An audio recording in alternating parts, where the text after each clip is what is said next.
Hello, and welcome to Unquestionably Nerdy, the show where we talk about everything that makes us want to geek out, freak out, and punish our players with a TPK. I am one of your hosts, Kat MacArthur, and whom am I joined by? Well, you're joined by the color commentator and probably the most brutal DM to ever exist, Cole Browning. That's not an inaccurate statement, yeah. Well, Cole, we're starting off well talking about a certain game. And what game would that be, Mr. Browning? One of the few things I actually know about this podcast, Dungeons & Dragons. Excellent. Indeed we are. We are talking about Dungeons & Dragons. It is a game that has been around since the 70s, and it has been a way for nerds to hide away in their mother's basements, and also for famous voice actors to get rich on Twitch. But today, it's just a way that two friends have connected over the past several years since senior year of high school, and we're going to talk about it.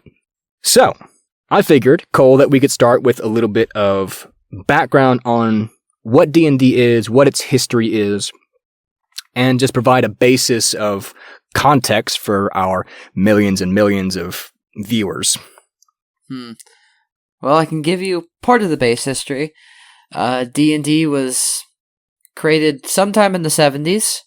It was the brainchild of the wonderful Gary Gygax. And yes. The other big thing you have to know, it's gone through quite a few editions. There was regular D&D, advanced D&D, 3rd edition, 3.5, 4th edition, and then now we're on 5th edition. Correct. And most all of them, except for probably 5th edition, have in some way been intertwined with the lore of worshipping Satan. But I can promise you that we are not Satan worshippers. There may be some Satanists in the audience, but I can also promise you those aren't Satan worshippers. All true, I think, yeah. You don't bring me on for the truth. You bring me on for the random things I say.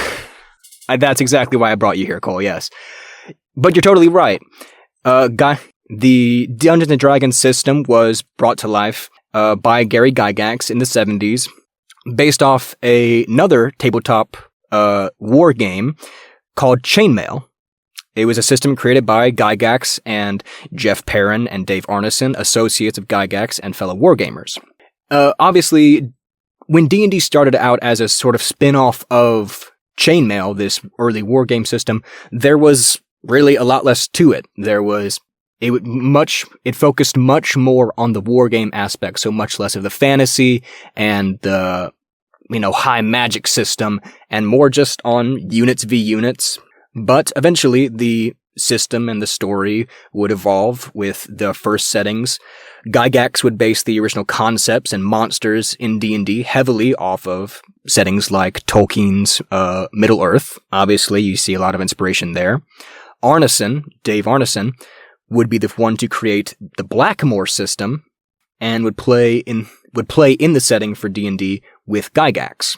And interesting note about Blackmore as a setting, it had a lot of sci-fi inspiration, which we do see in D&D as well, with systems like Pathfinder and Spelljammer, and settings like Eberron, with a more technological aspect to them, and recent innovations in classes like the Artificer. But eventually Gygax himself would create Greyhawk as his own setting, basing it off of real history of Earth, and using a repurposed map of Earth to create his nations. Repurposed map of Earth? Yes, the original setting of Greyhawk was based on Earth. That's insane. Gygax definitely kind of knew what he was doing with that, or at least made it easy on himself. Every single time I've tried to come up with a homebrew campaign, I kind of put a pencil and start scribbling lines until I get a shape. And I'm like, yes, that's a continent. Yeah, that's a river, sure. Yeah. I mean, yeah, you're totally right. Gygax was a big history nerd, and you can obviously see that in the inspiration he drew for his settings and the way he, Piran and Arneson built the system. But once the system was built and sort of made for the three of them and their friends and families, they eventually tried to bring it to a wider audience. But D&D was rejected by several game producers. So, Gygax and Company would go on to found TSR, otherwise known as Tactical Studies Rules. They founded this company back in the early days of D&D in order to produce Dungeons & Dragons themselves. And obviously in the modern day, we have several inspirations from other companies and organizations. In the modern day, it has really become a way to diversify D&D. Man, I really gotta say, you've done your homework for this episode. I try. I have to feel smart in comparison to you somehow, Cole. For those listening at home, Cole is generally the smarter of the two of us, but occasionally I have to throw him off his game somehow. I was going to say I'm a physicist, but I'm also the one that was most prone to just kind of talk about horny bards for half of this episode. Mm-hmm. Because everyone remembers Yes. musical instruments and horny bards are 50% of all D&D. You always have that one member in the party that is going to try to seduce the dragon. Absolutely. We've had many of them. Well, I don't think we've had them seduce the dragon. Have one try to seduce, I think, an undead. That was fun.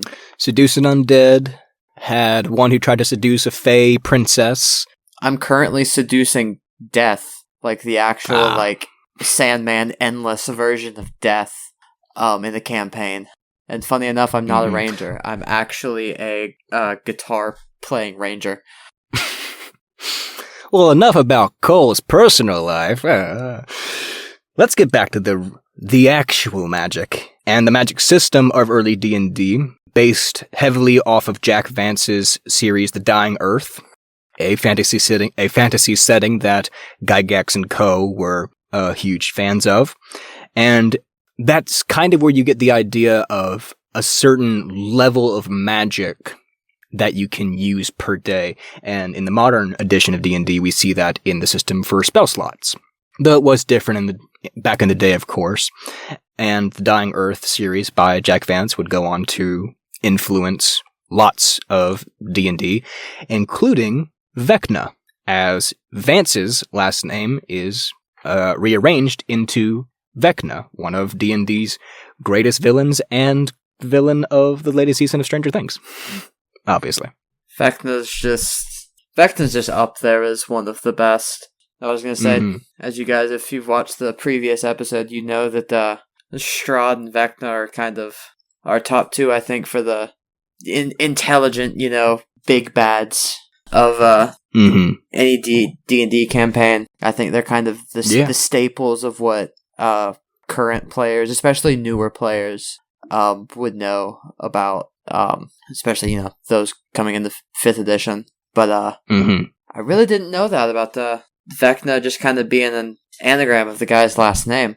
Yes, indeed. You're going to inspire me just to make a villain for my next campaign that's just called Elok now. Elok. I can't wait to fight him, I guess? I don't know. You won't have to fight him. He'll also be a horny bard. So he will just try to seduce you. Oh, good. I can't wait to keep 10 feet away from him at all times. Well, with more information on the early settings of D&D, we have, in addition to the magic system, we have the races. While much of the focus and mechanical favor was put on humans, there were Tolkien-esque options, including dwarves, elves, and hobbits, before hobbits were changed to halflings due to conflict with the Tolkien estate. All of the non-human races had certain abilities that made them more powerful early on, but could only advance to a certain level. So non-human races actually had level caps. They couldn't go above a certain level like humans could, which certainly played into the idea that while humans are not as naturally strong, graceful, or magical, they did possess higher potential. And you see that a lot in many settings where humans are often the younger race, the less experienced race, the more arrogant race even. It is humans that have the most potential in a lot of settings and stories.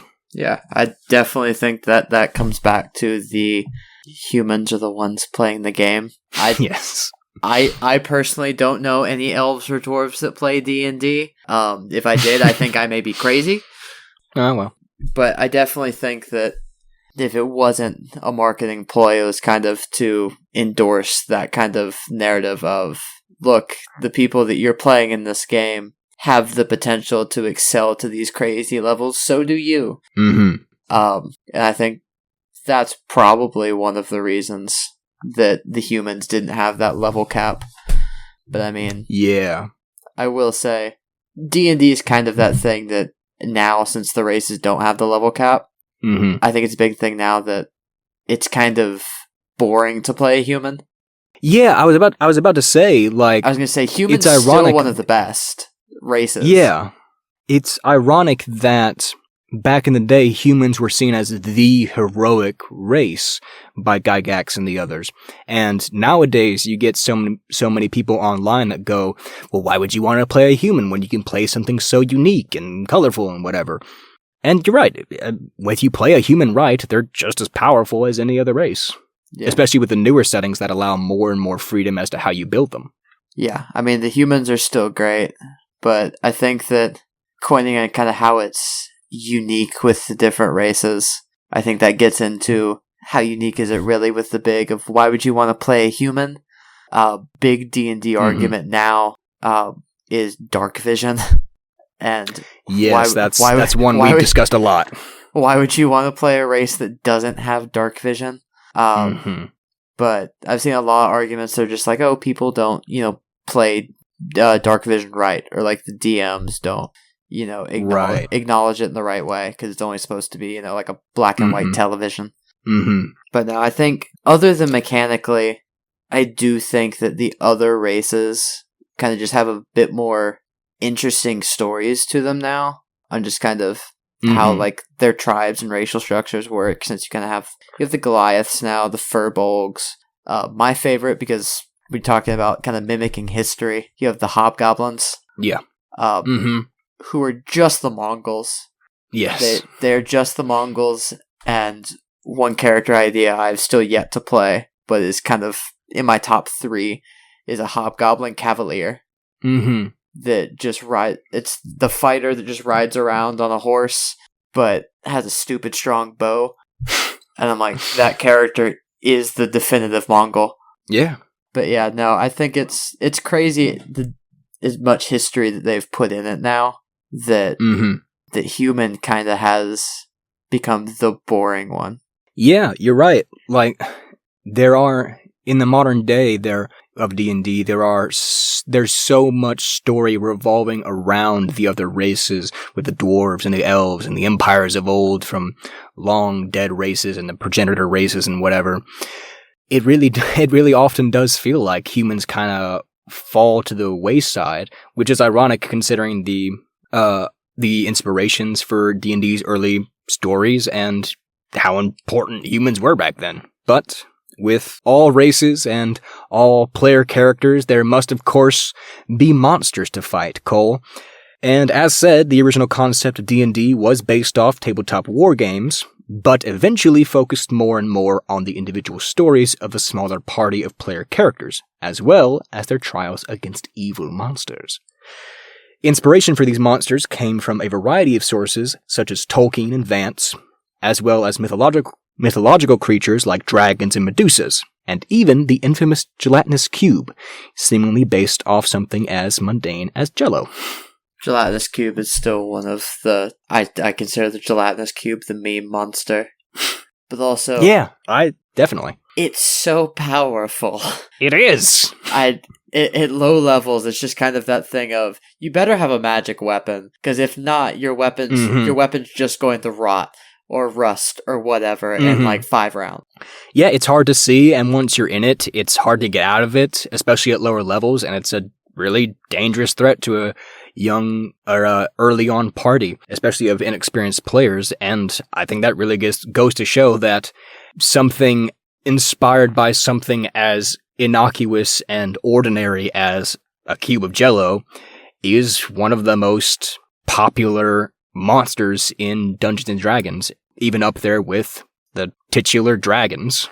Yeah, but what other fancy monsters were in the original D&D? Well, you do have stuff like dragons and Medusas that have evolved in lore and mechanics since then. And you have interesting mechanics like, you may not have known this, armor class in the early editions was actually better the lower it got. It was Thaco. So you could... It's to hit armor class 0. Yeah. I remember the tables. Mm-hmm. Yes, trust me, my love of nostalgia, I've attempted to play with the graphs of the first and second edition D&D. Man, it's a time just reading. Yeah. And of course you have other famous monsters like the Beholder, which was just an original creation by those original players, and was something as simple as a ball with eyes, and other monsters inspired by famous literature and sci-fi literature from the time, like the Mind Flayers, and just monsters that have stuck around from very lesser-known inspiration and have really come into a place where they're more known nowadays for their inclusion in Dungeons and Dragons. Like you get the Mind Flayer in Stranger Things, which is, it's famous in the show for its inclusion in D&D. Yeah, I was going to say, basically every single villain in Dungeons and Dragons is because it's a D&D character they're facing in a campaign at the very beginning of the season. They've been very good at structuring the villains like that. Mm-hmm. Well, that's just a brief bit of history around Dungeons & Dragons and how it stuck around so long, but bringing it back to the modern day, as with things like Stranger Things and Critical Role and Acquisitions Incorporated, media like that has really brought Dungeons & Dragons into the spotlight, and with 5th edition, it has seen a massive growth like it's never seen before. So I want to ask you, Cole, what about Dungeons and Dragons attracts you, do you think? What keeps you coming back to the game when nowadays there are so many other systems like Vampire the Masquerade, Call of Cthulhu, other systems? What do you think keeps you coming back to D&D? Well, I've played the other ones. Like, I've played Call of Cthulhu before. I've played, like, Cyberpunk. Mm-hmm. I really think that, especially 5th edition Dungeons & Dragons, you have the different source books. You have, like, the Mythic Odyssey of Theros. You have the Magic the Gathering source books. You have the one for Eberron. It does a really good job at just kind of setting universes for you to operate your campaigns in, and giving you a good backdrop. I think that's what kind of keeps me coming back to it, is for the ease of play. I know we talk about the difference between like using a module or using like a homebrew. I definitely believe that 5th edition specifically is just the easiest one I've found to homebrew a story and a setting and run it. Like, I've found really good modules for, Call of Cthulhu has some pre-written stories. D&D has pre-written modules. Pretty sure I played one for the Cyberpunk 2020. But yeah, they all have pre-written modules that are pretty good. But I think the ease with which you can make your own story is something that is heavily favored in 5e. Yeah, I'd agree. I was thinking much of the same thing, that you see with the ease of play, you go back to the early editions or even something as recent as 4th edition, and there are all these different modifiers and all these rules to keep track of, and they come up in every scenario, and everything is so detailed, which a lot of people like. They're like, quick shout out to another podcast, the Dungeon Cast.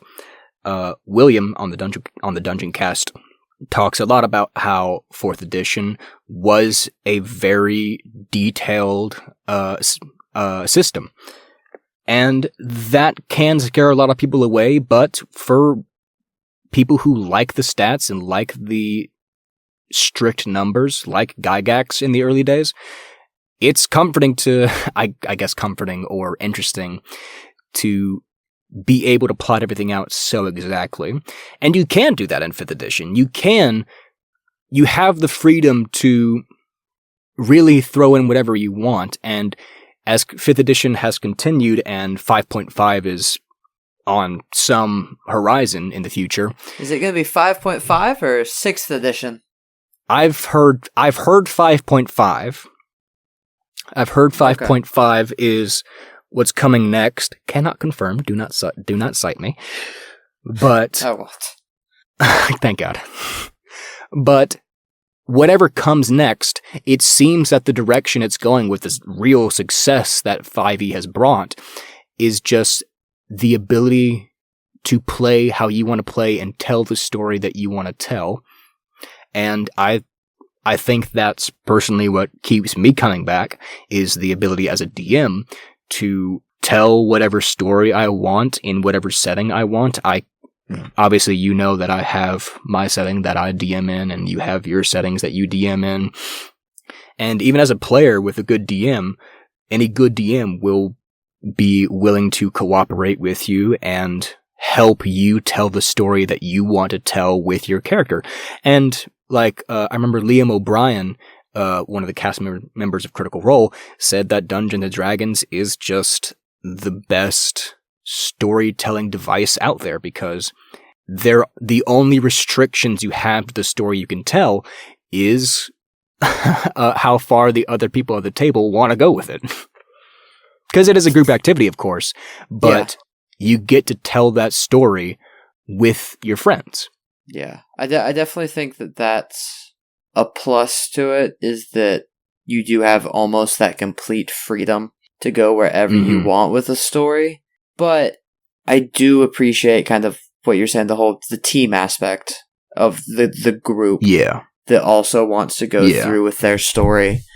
And I mean, that's really something that's just important for any tabletop RPG that you're playing, is really knowing everyone's bounds and limits when it comes to your sessions in the campaign. Like, I know specifically, I think it was in Tasha's, there was kind of the rules, like 10 rules to follow to kind of have a successful campaign. And one of them was know your player's limits, and, know what each player thinks is too far in a certain thing. Yes. And I definitely think that, and I won't say this is always a great thing to do, because I think D&D provides for a, not risky way to, kind of compromise with people, or a way that doesn't really have any impact in compromising with people on things. But also, if you're not cool with the direction the campaign's taking, or, you aren't cool with the same amount of stuff that other people are, you can't step away from it. And, I mean, we've seen it before. The first campaign we played, we had people going in and out of that all the time. Yes. But I know that just because a recent experience for me was I was playing an artificer that was an artillerist, and my friend had kind of adapted 5th edition to work for kind of like an Old West kind of style campaign, using kind of the firearms thing in the DMG. And my artificer, something that people kind of weren't okay with, but we kind of figured out a way to work it into the story better, was that I wanted my artificer to be addicted to morphine. As he was kind of a mad scientist that, again, the artificer was an artillerist, so he worked with bombs, fire, and everything. So in doing that, we kind of came up with a story, and the players were okay with it because they kind of helped my artificer kind of start to wean off of it and kind of take me through kind of a drug rehab themselves. So, I mean, that wasn't something that they really wanted to have in the campaign, was drugs. But we compromised and we agreed to something that I think ultimately benefited the story, because in the beginning we're all perfect strangers to each other, and that was just one of those things of bonding through this campaign, not being a party that knows each other and just happens to all sit down in a tavern at the beginning. I think it was something that really helped bring everyone together, because even though it was a sensitive topic, we all compromised and built a story that made our characters and our team infinitely better. Mm-hmm. Yeah, I definitely agree. Like, I think the mark of a good dungeon master or player is how much the rest of the table is having fun at the table. How much of the rest of your friends are having fun. And, like, you may not do the big voices, you may not draw or put out the expansive maps and everything, but if your table is having fun doing silly stuff like seducing the dragon or robbing the local merchant, then you're doing it right. You're doing it right. But on that note, I think that's a great transition into the next question, the next topic being the dungeon master and the player.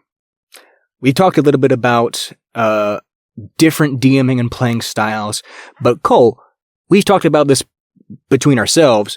Would you say you have a preference for DMing or for playing, if any preference? I definitely have a preference more towards playing than I do DMing, because the way I like to play is having a complex backstory and like character development and all of that kind of thing. Yeah. While the way I DM, I mean, you've kind of seen it before. I'm one of those that would just bring out the deck of many things in like the first 2 sessions. Yes. I really like to play, if I'm DMing, just kind of play it fast and loose, kind of let them do what they want. Yeah. Not really have an altogether story, and just kind of go with it on the go. I'm one that throws in like references to pop culture everywhere, and I'm just like, sure, I can make a campaign just off of every single movie, book, and TV show that I've ever, seen, read, or whatever. And that's kind of how I take the approach to DMing. And I mean, in doing so, you're doing the same as Gygax and the rest of the forefathers of D&D, just taking whatever elements you want from inspiration. Yeah, and I'm like, so I'm still definitely more of a player, but I definitely say with other D&D podcasts, I've really gotten into Dimension 20 and Brendan Lee Mulligan, the College Humor Cast, and I really like the way they do it. One thing I do want to improve on is, of course, having more story. I think that would make it more fun for me as a DM, but I still like that. Yeah. I feel like compared to Critical Role, I think they play it a bit more fast and loose and more casual, which is definitely what I look for in an experience if I'm running a game. I don't want to take it too seriously. Sure. Yeah, I'd agree. We've talked about before how you have the more story-driven playing style and the more fast and loose dungeon crawl kind of DMing style. I would say that I'm a bit of a mix between mechanical and storytelling side.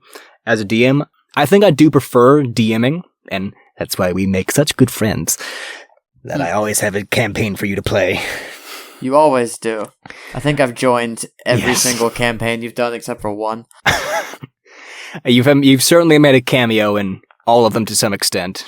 That's amazing. But as a DM, I'm obsessed with building up a setting and having very complex stories that I really have to pull myself back on when it comes to, okay, how am I going to explain every bit of backstory for this villain to the players?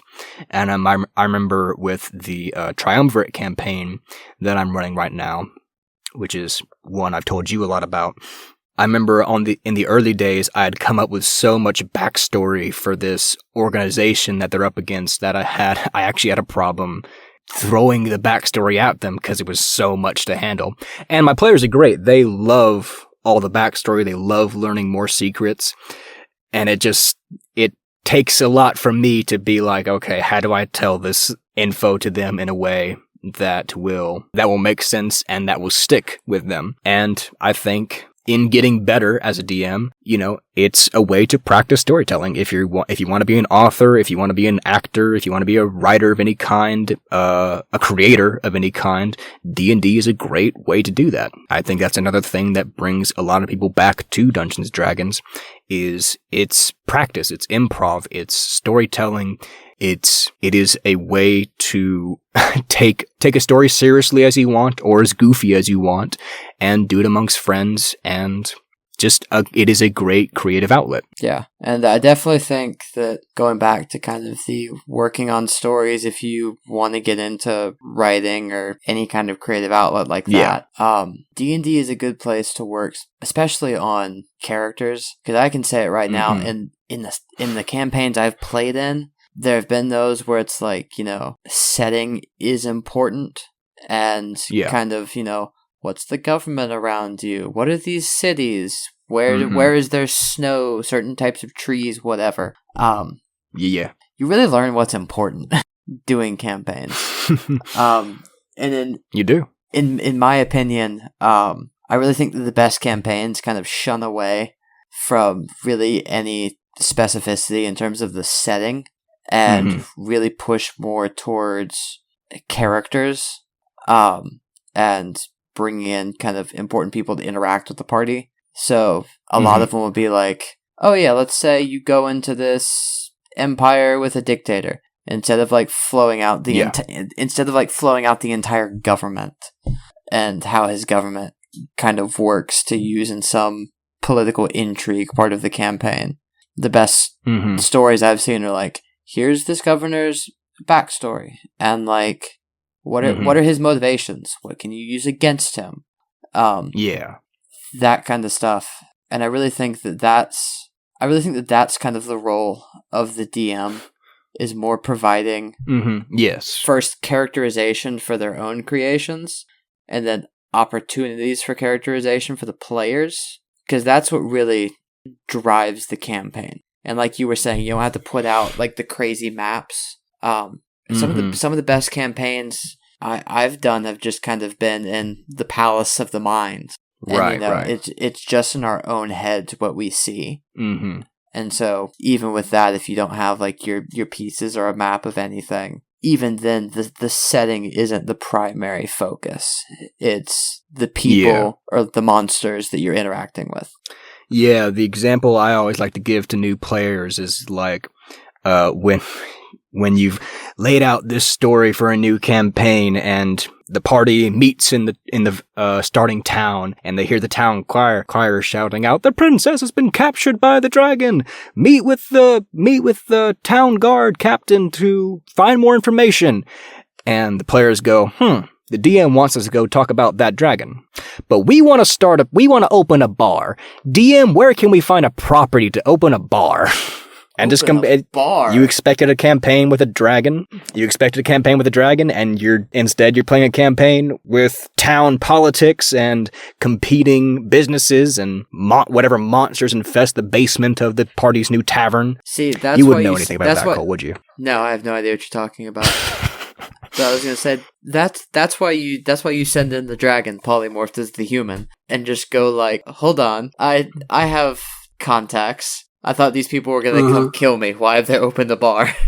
Yes. They've got staves and swords, but they're making beer. This isn't right. One of the DMs that I've played with, while I was off at college, he loved to kind of take, the broad setting things and just use a tavern generator online that had, like, different drinks and, like, one or two like special like little story hooks in there. I think that was one of the greatest things he used, because I think one of the best times I ever had in the tavern was I walked into the tavern and he's like, here's this list of drinks, and he was like, yeah, here's like this little flask or whatever, it's like 2 gold or something. I'm like, that's expensive for I'm like, that's expensive for something in a tavern. Usually they don't cost gold. But it was a very small, like, teardrop shaped flask that you poured into a mug, and it was like a nonstop thing of like basically grain alcohol.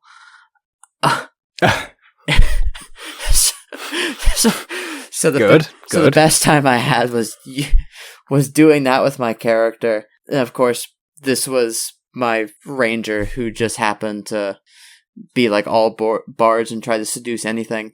Yep. But the best time was he made me roleplay the drunkenness of my character, and then I went into a terrible karaoke rendition of Piano Man. Good. Yes, as any good campaign does, it really just derails as soon as you get in the tavern. Any notion that the story is going to continue is just out of anyone's head for the next hour. Yes. But yeah, on that note, everyone should use a tavern generator, or at least flesh out your taverns above anything else. Mm-hmm. Because you will be spending more time than you think in that tavern. Probably, yeah. If not an entire session in that tavern.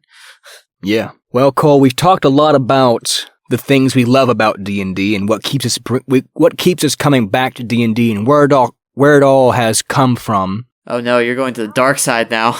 Oh yes. Now I think I want to talk a little bit about maybe not complaints, but things we would change.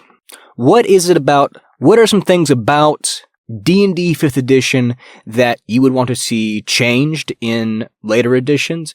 Any complaints that you would want to see rectified? More magic weapons. Yeah.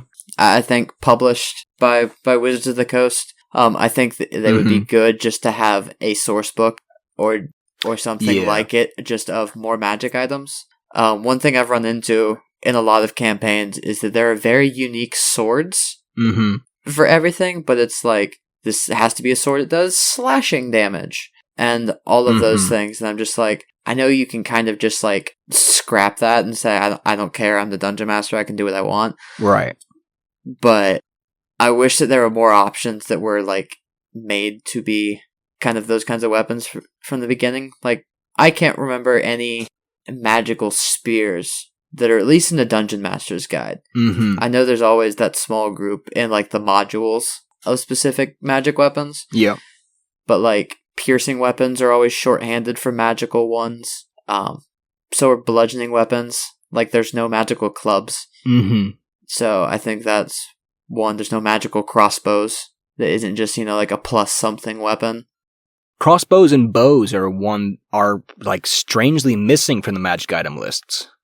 Yeah, the few that you have, I think, is like the oath bow. Yeah, or the luck maybe bow. Maybe one more bow.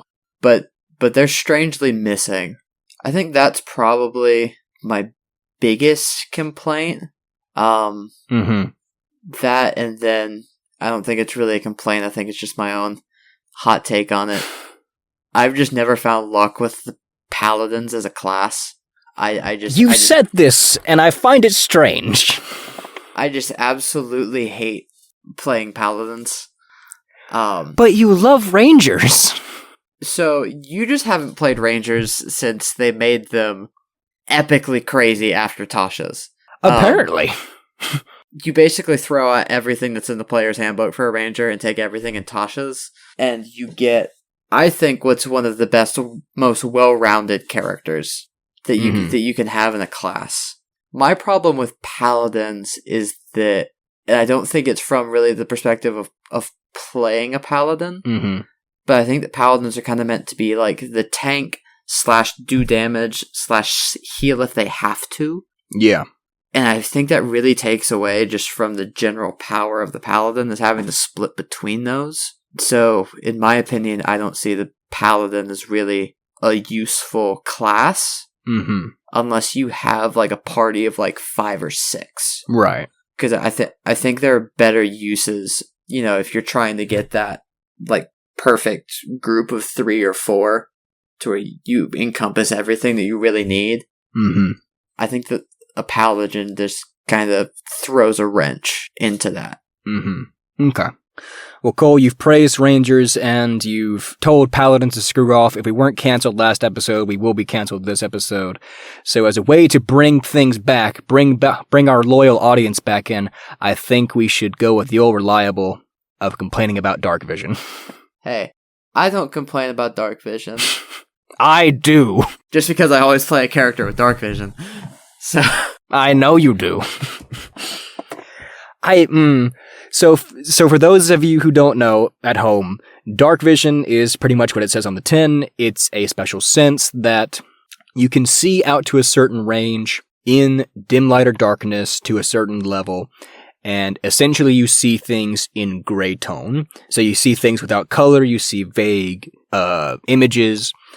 And the weirdest thing about dark vision, and we've talked about this as well, Cole, the weirdest thing about dark vision is the fact that more races in 5th edition have it than those that don't.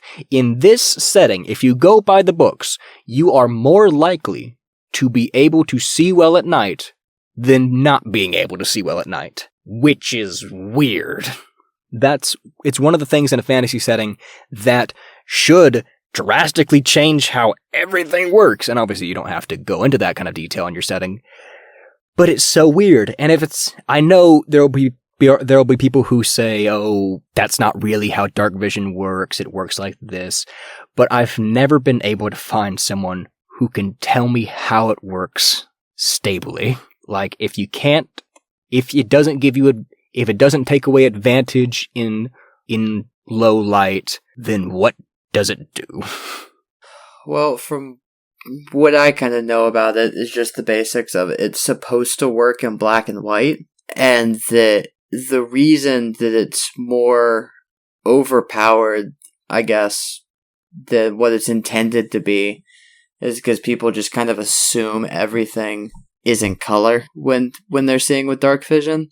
Yeah. Plus, doesn't dark vision have like a constraint to it where it's like seeing in like dim light from 30 to 60 feet or something?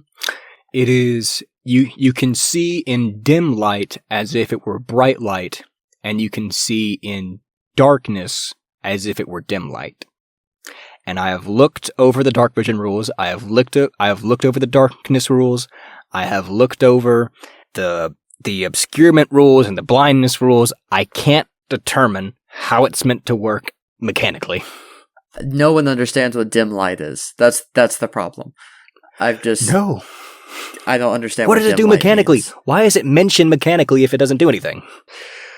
Oh, dark vision's weird. I could have a whole solo 40-minute episode on it, I'm sure.